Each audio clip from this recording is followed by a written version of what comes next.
Here. Reish Samachalef, and in English we are somewhere. 295.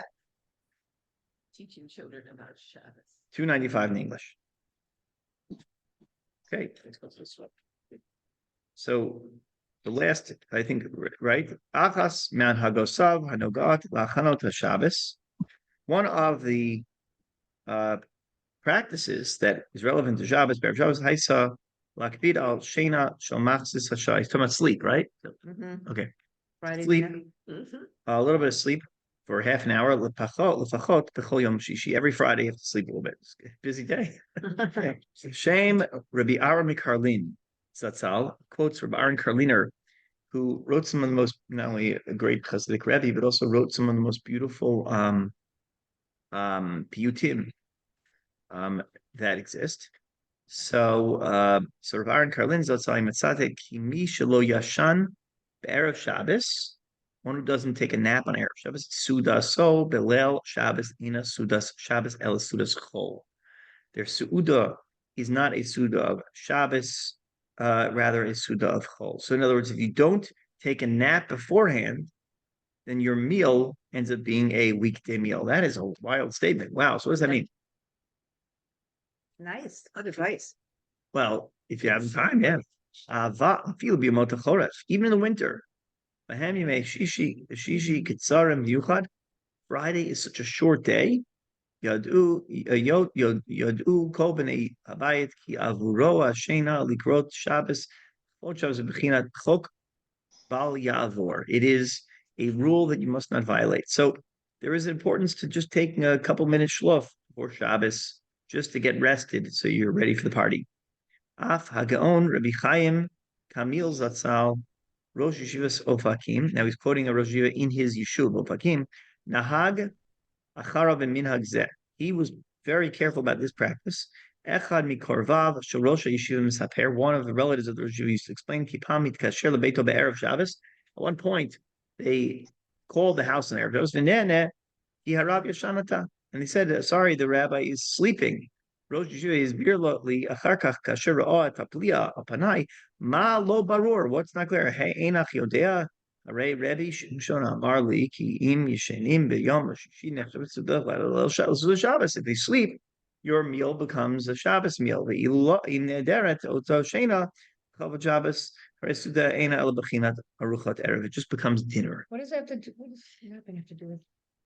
I don't know the answer yet. It's not someone who has to cook. Muchroch Haisi Lishon Bichdei Lekaimes Mitzvah Shabbos Kil Chasan His Beer Rabbi Chaim Pashtus.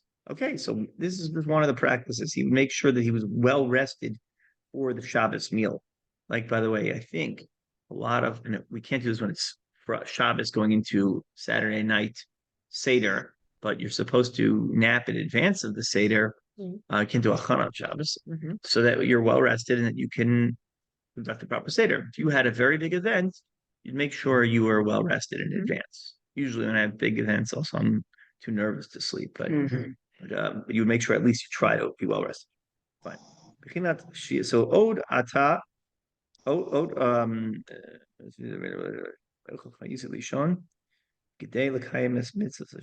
okay. Od achas man hagasav. One of the other practices shel harav erev Shabbos bechinat shvilcha b'mayim rabim v'ikvosayich lo nodu. Your path is in abundant water, and your heels are not known. Your steps are not known, because when you walk in water, you don't see where you're stepping. So it says b'samach l'shas knisa Shabbos. You go out before Shabbos. El somas mishmar ha negev. I guess there's a interchange there. So there's right called mishmar ha negev. Hasmucha le'ofakim, which is right outside Ofakim. Livdok ha'im lo nimtza sham yudi kol shu asher bikesh la'agil ofakim Shabbos. Is there anyone who needs a meal for Shabbos? He would literally go out into the street and say, "Anybody want to come for Shabbos?" Achnid kavaderach. Got lost in the way or broke down, car broke down, or something like that. Can move on. Yichol derachav v'chachma rabba v'hatznei alechas kidei la'anik tchusha ne'ima trumpist. Means doesn't mean the trump supporters. It means the people tramping. Yeah. Tramping, the people hitchhiking. Yeah. Yeah, I don't know. After Haya Misuva, it's going to Samitit. מסתובב במרחק מה מן הצומת, מגיע אליו מכיוון אחד. By the way, you could do this in a different way. I know someone, so their father was a rabbi upstate New York, used to always make sure to have an extra place or two at their table set up in advance. You know, that they would bring someone home. That was like by design. So there's ways you could do this if you want. It's not easy, but it is possible, right?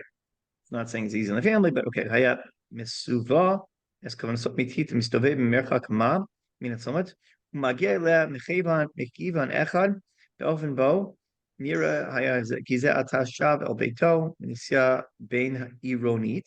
He's going between one city and another. Kavanasot lamito shadavar haisa luvada ki ach Yehudi lo yisher chalila b'yom Shabbos herchak. He really wanted to know, and he would do it in a modest way. But his real kavana was shielding. His real kavana was to know if there was a Jew who's lost, maybe he needs a place to come for Shabbos. Kach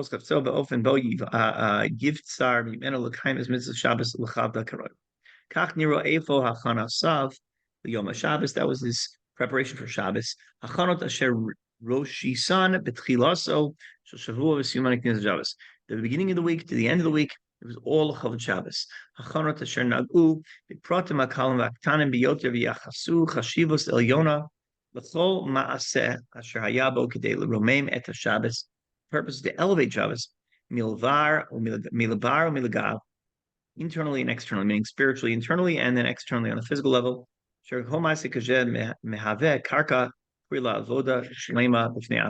That everything he was doing was all focused on the Kedusha of Shabbos. These preparations, these hachanot, were the basis alav nivnasa Shabbos, upon which Shabbos was built. Hamufla, to make it a wondrous and beautiful Shabbos. To have the experience out of thoughtfulness, baruch chosav, on his ways of shahut mechitzaso, and going outside of his I guess his comfort zone. I don't know how that translates. It doesn't really say It says exactly. the preparation for the foundation on which his astounding Shabbos was built, a Shabbos which could be sensed by observing his ways and being in his by presence. being in his surroundings, by being around him. That's what I mean. Sorry. Kefish and entire Hashem. We're going to explain further in the coming chapters. Okay, so let's go further. What is the purpose of Shabbos? The purpose is to engage in Torah study. That's one of the main preoccupations that we should have on Shabbos. Yeah. Okay. I had the little hand thing, and it was covering over one of the things. I thought someone was raising their hand, but it's really mouse. The rabbi had a special connection to Shabbos Kodesh, as he was makpid to litzok el tocha tochen ruchani gadush v'nsala ad tom litalot yuchedet belima Torah, to put extra level of study Torah into his engagement. The Meshach Shabbos had Mosers, Shiurim, Sichot, would give over Shiurim, talks, drashos, Rabin Mitoshve Ofakim, Hayu Ma'azinim Lahem, and many people who dwelled in Ofakim would listen to them. Al Gabayim as Atzir, Hamerkazi Shalhit Alut B'Shabbos. And this was the central hinge. Seer, I don't know what the Just transform their Shabbos. okay. The central part that elevated the Shabbos. So after Kabbalah Shabbos, what would he do? First, he would say a drush in the shul. That's when everyone takes a nap. This week after the rabbi spoke for like 2 minutes, like 5-10 minutes Friday night.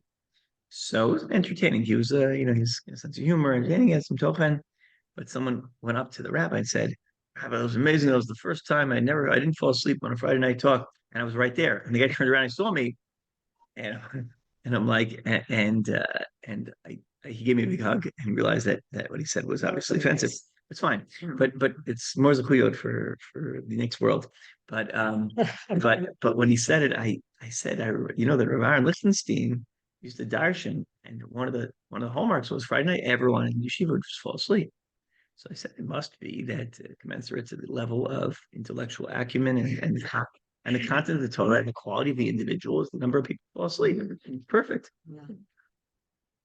That's the only thing I was able to respond. You have a healthy ego. That's why you took it that way. Oh, I don't think much of that. I know. Because you have a No, healthy it's a good. Yeah, that would have.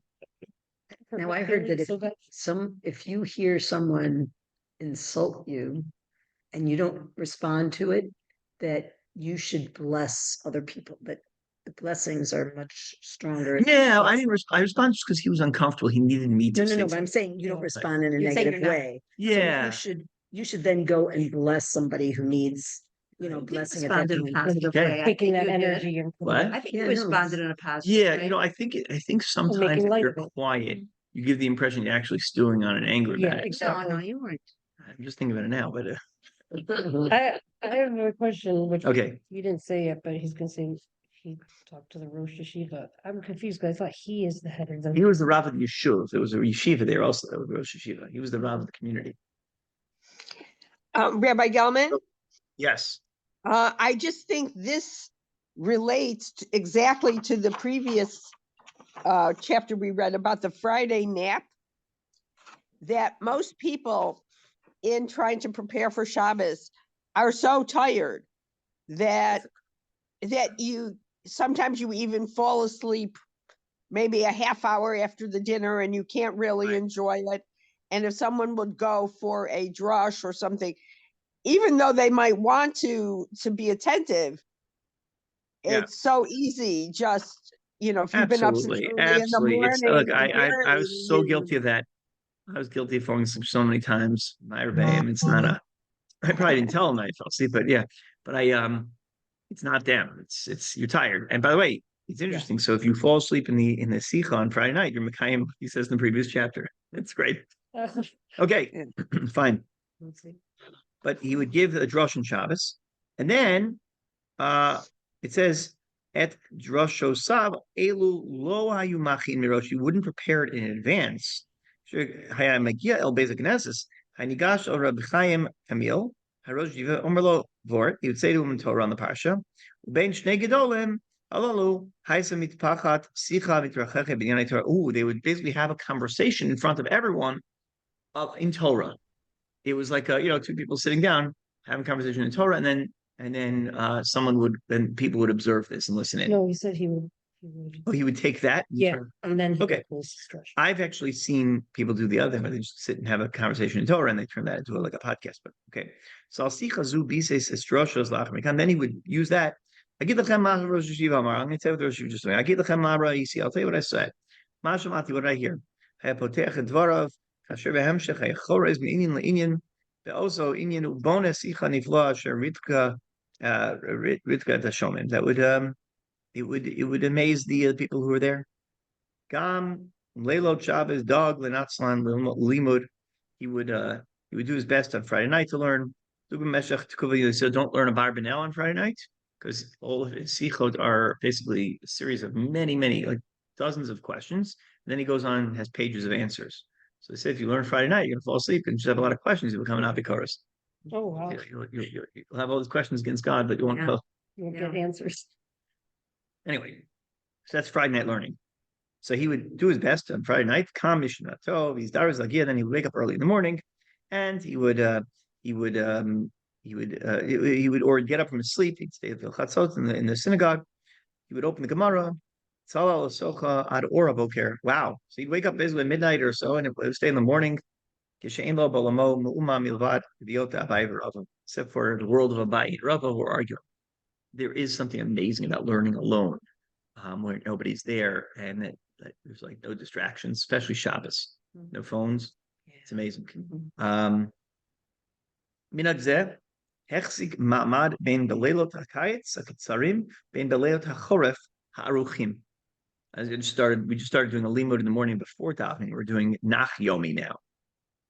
One paragraph of Nevi'im, Ksuvim every single day. It's 2 years. Just started last 8 days ago. How long does it? 2 years. No, how long does the? 15 minutes every day. How many people come? It's on Zoom. We started with it's 4 of us sitting there. I could do a Zoom also. What time is it there? 15 minutes for davening. So it's like 6 something. Well, we davening on most days it's 6:45, so 6:30, and then other days we do it 6:20. Like there's Time to shine. I am very. but there are so many good apps out there for you also OU has them. So anyway, I find that learning early is very effective for me. Less distractions. The work day hasn't begun yet. People like going to the office early for that reason. Yeah. Day hasn't started. If you're an early riser, So you'd open the Gemara, and that's when he would in the Ora Boker Shema Bolamamu, and nothing else is going on. And this minhag would be whether it's in the summer or whether it's in the winter. Also make people not sell from Yuchad. Lafik mehem et toelet haruchnit akvida shalnit lafik meotan shod echut aruchot belayla Shabbos Malka. To nourish, to drain, to take from the precious hours of Shabbos, whatever kedusha may be gleaned. In another tkufa, when he lived in Bnei Brak, he had a kvios in his house. Im Yibadul Chaim Tov Meruchim Hagon Rabbi Yisrael Elio Weintraub Shlita. So I guess one was talking about a person who was alive or a person dead. Kaviyut Lalimud Mishutaf Asher Tochno Lo Nodal Ish, and they would learn together chavrusa that on a level and material that was not known to anyone else. The limud echel miyad achas v'shavos would begin after they started their meal.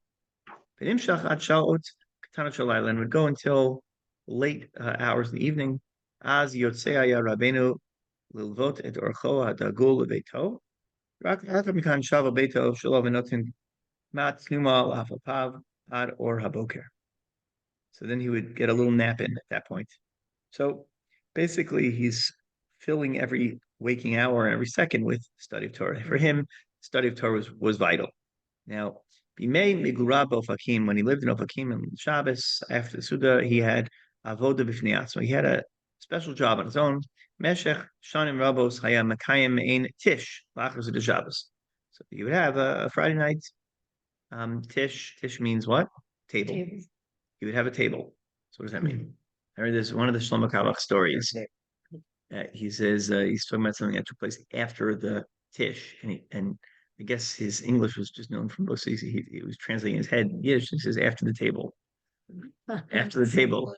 And I'm thinking, what is he talking about? I only learned later. It's talking about Tish. He speaks Hebrew or Yiddish. Shlomo used to speak, probably his first language is Yiddish and Hebrew and German. He's German born. The Shlita, that's for someone who's alive. Shlitas, right. Yizkel Yamim, Tovim, Ruchim. Many good long years. So that's what when we say Shlita only for someone who's a very important person, it's like what no one else deserves a long life. Everyone Shlita. Okay, so anyway. Asher Bisodo Haya Shior B'Sefer Or HaChaim HaKadosh Al HaTorah Ulam Itpateach L'Shir V'Ashkafa, and you would have a machshava, like a philosophy or some sort of hashkafic shir. Mazinim Ivuim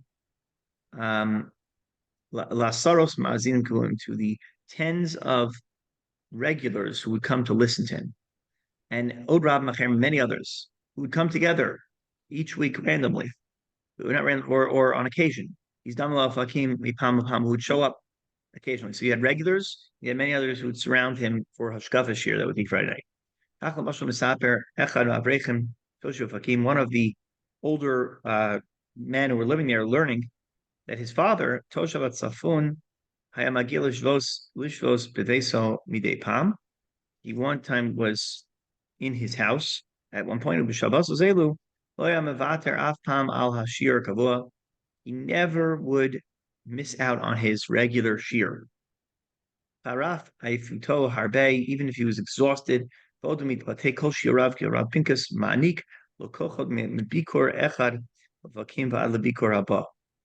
he do? His shir would manik lo kochot. Give him strength from one visit to the next. So he would never miss it when he would visit. He would never want to miss one of Rav Pinkus' shir. It was interesting how when we're exhausted, but there are things that inspire us. They give us they want to do, right? Yeah. Tired is physical, but it's also a state of mind. It really is. Kimokain hayu rabim shayu boim lishvos shabasam belfakim almanat limanot bein shomei ashir below Shabbos. Okay, many people would come to hear his shir. Al mishtatav hakvum, one of the people who regularly came to the shir. There was a shir nimnet sibor migoven meod. there was I guess a colorful seaboard, You they had go on range. a range of people, right? Mhm. Um, like a variety of types of Mhm. people. Vein mishtatfim nitain hayalirot avrechim lamdan tamdicham. You had scholars, balabatim, people who were very simple, not super well educated, and even those who they didn't have anything, they didn't know any Torah whatsoever. They would show up. And miteva dvarim tashlen hahel shir asher ramatam shel mishtat hafav ein achida. It's very hard to give a shir like that, where you don't have a uniform crowd, where some people are high level, some people are low level. Um, I will say that the speaker who came Friday night was able to speak Friday night actually at this Oneg to like college students who I asked beforehand to say how many of you have ever been to a Oneg Shabbat, and no one raised their hands, and I said how many people from our community have ever been to Oneg Shabbat, and a couple of raised their hand also, and then he was able to also deliver the message to people who have a greater background. It's really remarkable.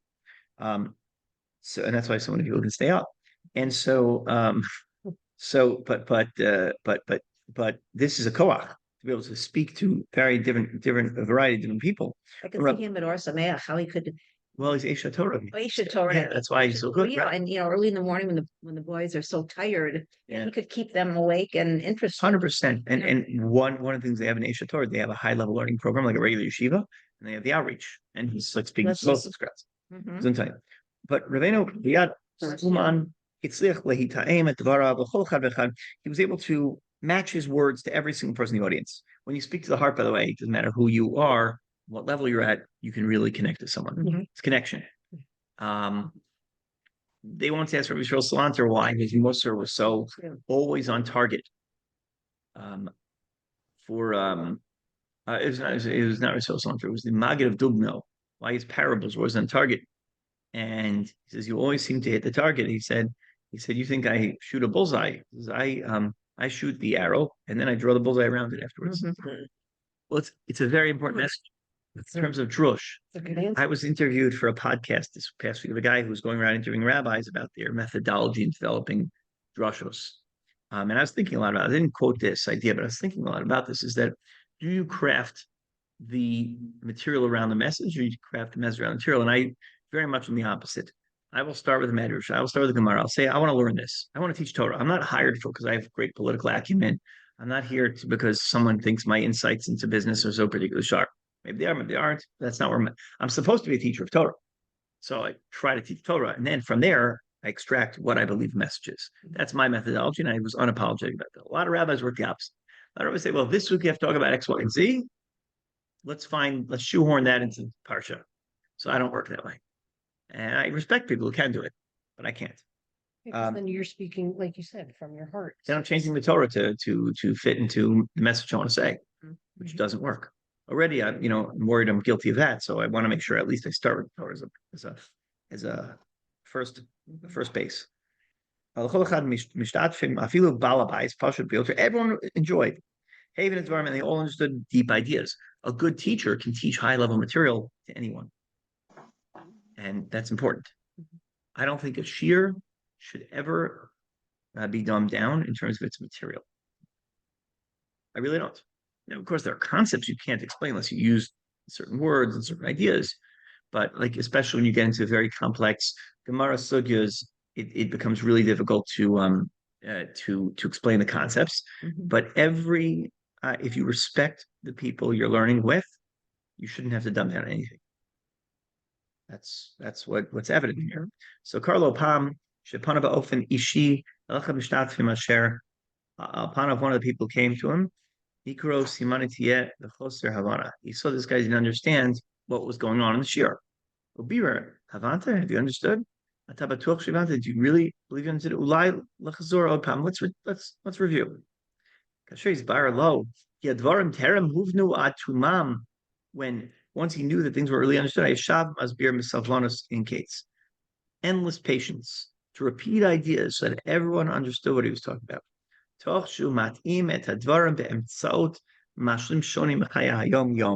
And then amidst that taste of things, right, which would change from day to day, Harbe lasos shimush besichus of harabot. We just use different allegories from daily life. Yeah, thesaurus. We open thesaurus and use different words to say that. Now, now I understand. Right. Like movies from the 1950s where they would repeat in a really high voice, and they would just say the same words. You know, they would just look up all the words they knew for something and just repeat it. Okay. He sounds like such a special person. Yeah, absolutely. Ashir Hitchil Amam Balimud Keta Orachayim. Ah, so he would study the Orachayim. I don't know who knows the Orachayim. It's a phenomenal work on the parsha. It's lengthy. Or the Ramban, Ulam Charag Ad Mehira Mitavniso Makorat Paris Alpnei Nosim Shonim Aleim Hitu Osam Mazinim B'Shelo Sehem. He would, I guess, the people who were there, he would entice or excite the people who were listening with their questions or entertain to engage them with their questions. Harav Hityachis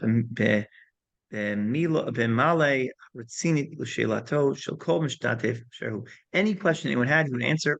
And whatever happens, happens.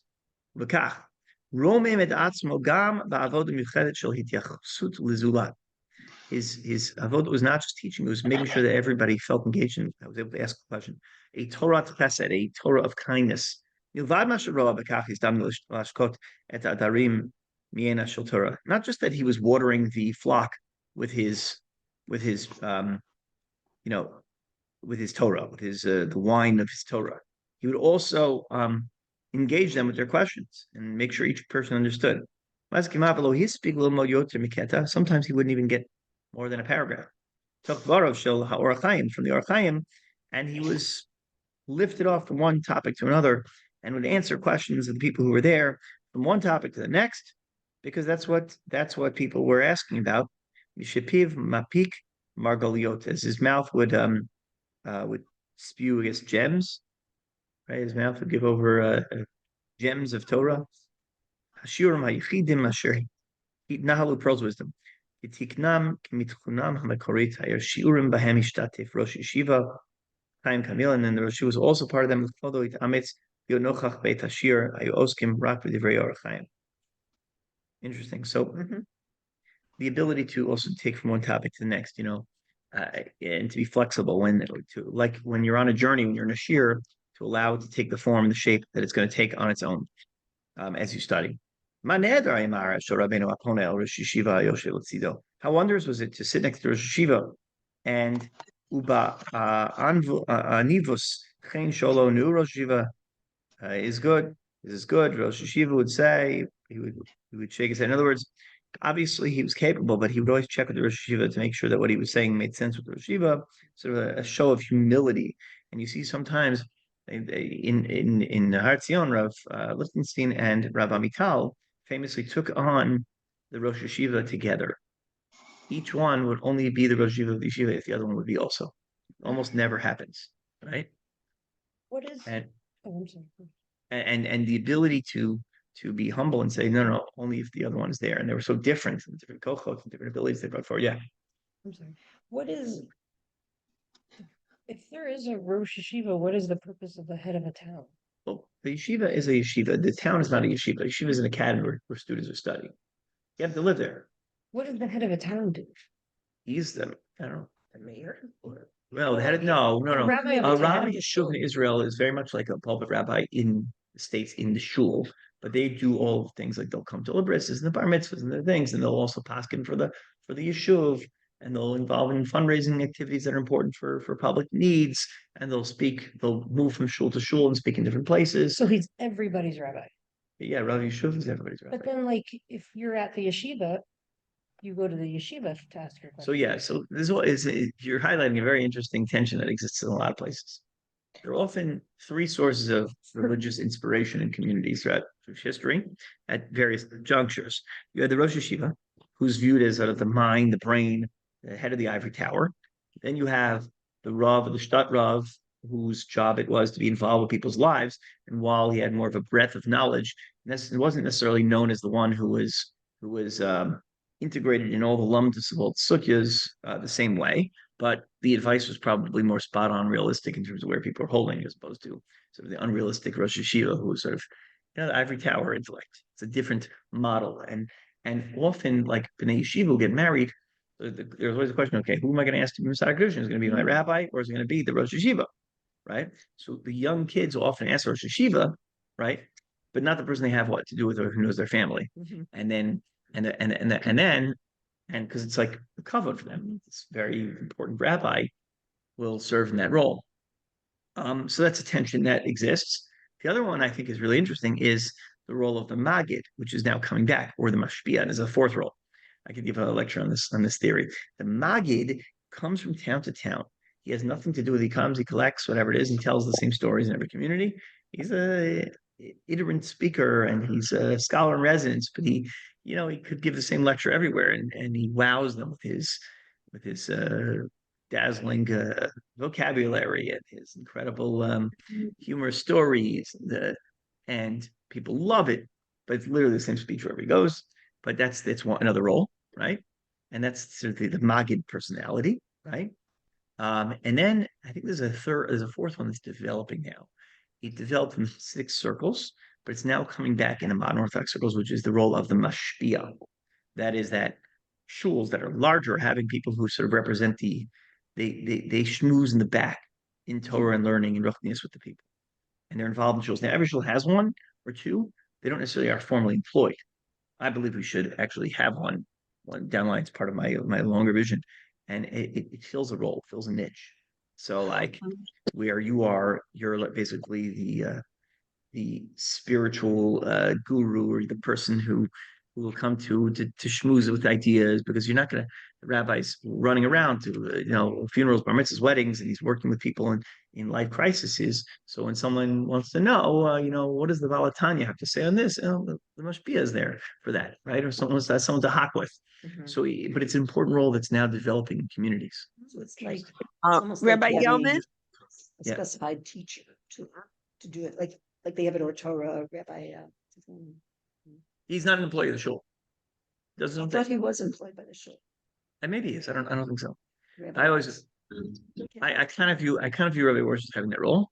Oh, yeah. Because yeah. but we talked about it, and whether it's a formal obligation or not. It's not formal, but I think a lot of people will come to a shiurim and will develop a kesher and recognize the Talmud Chacham. But it's different. So Rosh Yeshiva is one role, but the Mashpia is actually connecting people's lives. But it's that the community is now large enough that there's one rabbi can't run around and do this in everyone's lives. So you have more people who are Mashpia means influencer. So instead of Kim Kardashian, Mhm. it's an influencer in Torah. Yeah. Yeah. Sorry, what were you saying? Yeah, no, Rabbi, years ago, Rabbi Levovitz was the Mashgiach of the Mir Yeshiva before the war. Yerucham, yeah. Yeah, right. What was that role? He Okay, wasn't the so head rabbi. mashgiach role in yeshiva as much as this mashpia role in shuls. Mashgiach is the person who's supposed to be there to talk to the talmidim, to give over musar, to give them uplifting or rebuke, and to connect to them in crisis and things like that. The Rosh Yeshiva is the one who's delivering the high level shear. So in a college setting, you'd have the professor, and then you'd have the TAs or the social workers that are working with them. A mashgiach is someone who will do that. It's confusing because often these different positions in the modern religious structures often have the same degrees and the same, right? But their focus is different, Yeah. and their role is different. But I think that as communities grow and there are more people and more needs, then you do need those different roles to be filled, and no one can play all of them. The hard part for me, and I think about this often as we expand, is I know I could do any one of them. I believe I can. Yeah. And I feel part of me is lost when I hand over a piece Mhm. to someone else. Yeah. Not from a sense of like inferiority, like I feel like oh, I'm not concerned, but more of like you missed that, Yeah. right? You missed that. You wanted to be doing that thing. You love that. And so look, I talk to administrators in schools all the time, and they used to all teach and say, I miss teaching the classroom. I don't teach in the classroom anymore.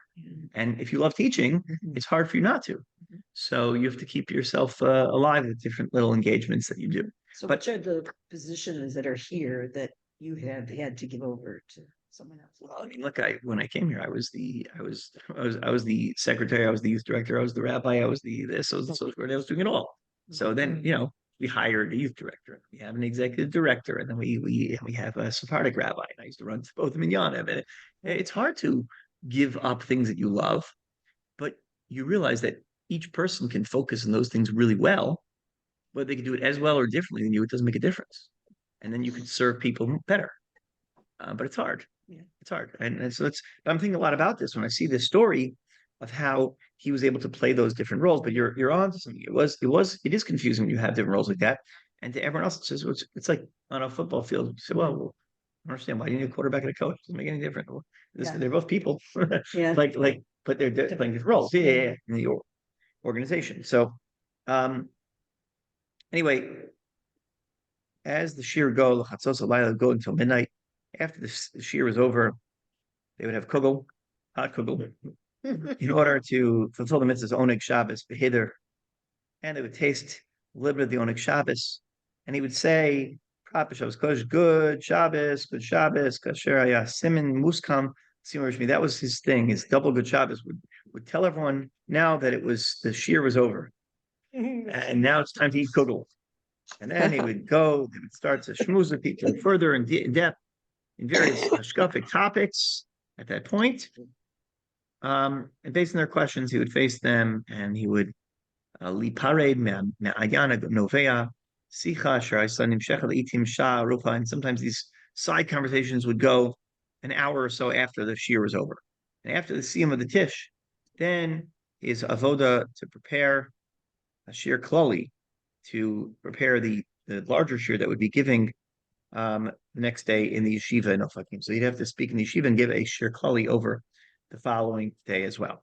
All right, up here, I love this. You can see how these things happen, but it's not. This is not what we were doing previously in the Sefer, and I apologize if it. But we're nearing the end. We have a few more shir. Think about him napping with the children. All right, Karen, feel better. And then taking it back. Shlema. Thank you. But I love the part about the hot kugel. I think that just is. Hot kugel. Who doesn't love hot kugel? You can't, right. You can't go wrong. Between two sisters. Cold kugel is bad. I talk to him. All right. So Later. I'm like,